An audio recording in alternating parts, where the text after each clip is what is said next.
জমিদার লক্ষ্মীনারায়ণ বৈষ্ণবা এই বাড়িটি প্রতিষ্ঠা করেন। আমরা আছি দালাল বাজার খোয়াসাগর দিঘি।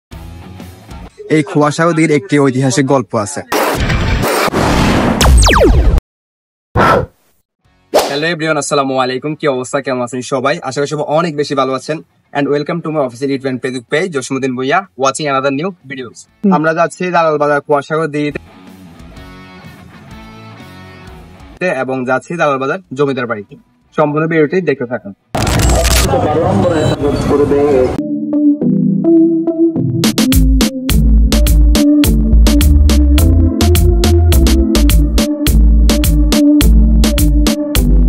শুক্রবার, সবাইকে জানাচ্ছি জুম্মা মুবারকের শুভেচ্ছা।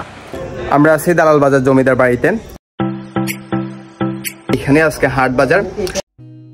দালাল বাজার জমিদার বাড়ি বাংলাদেশের লক্ষ্মীপুর জেলার লক্ষ্মীপুর সদর উপজেলার দালাল বাজার নামক স্থানে অবস্থিত এক ঐতিহাসিক জমিদার বাড়ি। অনেকের কাছে এই বাড়িটি লক্ষ্মীনারায়ণ বৈষ্ণবের বাড়ি হিসাবে পরিচিত। এই বাড়িটি প্রায় 5 একর জমির উপর নির্মাণ করা হয়েছিল।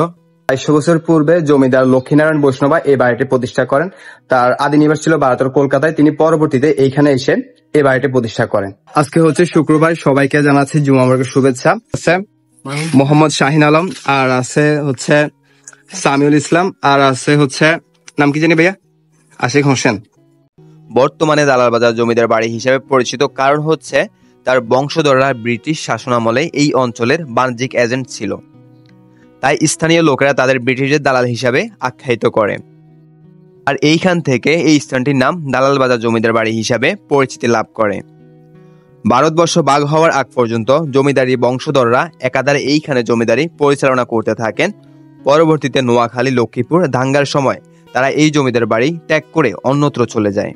এইভাবেই এই জমিদার বংশ এবং জমিদারির সমাপ্তি ঘটে। আমরা আছি দালাল বাজার খোয়াসাগর দিঘিতে। লক্ষ্মীপুর সদর উপজেলার লক্ষ্মীপুর রায়পুর সড়কের পূর্ব পাশে বিশাল আয়তনের একটি দিঘি আছে, যার নাম খোয়াসাগর দিঘি। খোয়া মানে কুয়াশা, অর্থাৎ দিঘিটির আয়তন এতটাই দীর্ঘ যে এক প্রান্ত থেকে অন্য প্রান্ত তাকালে কুয়াশাময় মনে হয় বলে এর নামকরণ করা হয় খোয়াসাগর দিঘি। এই খোয়াসাগর দিঘির একটি ঐতিহাসিক গল্প আছে। গল্পটি হলো, একবার এক বরযাত্রী তাদের নববধূকে নিয়ে দিঘির পাড় দিয়ে যাচ্ছিল। সেই সময় বরযাত্রীদের পানির পিপাসা পেলে তারা যাত্রা বিরতি দিয়ে দিঘিতে নেমে পানি পান করেন। নববধূ নেমেছিল পানি পান করার জন্য, কিন্তু যখন নববধূ অঞ্জলি করে পানি পান করতে যাচ্ছিল, অমনি তার পা দুটি ধরে কে যেন নিচের দিকে টেনে নিয়ে যায়। বধূটি আর ফিরে আসেনি। সেই থেকে স্থানটি গভীর গর্ত হয়ে আছে। প্রচন্ড খরায় সারা দিঘি শুকিয়ে গেলেও ওই স্থানটি শুকায় না।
বাংলা।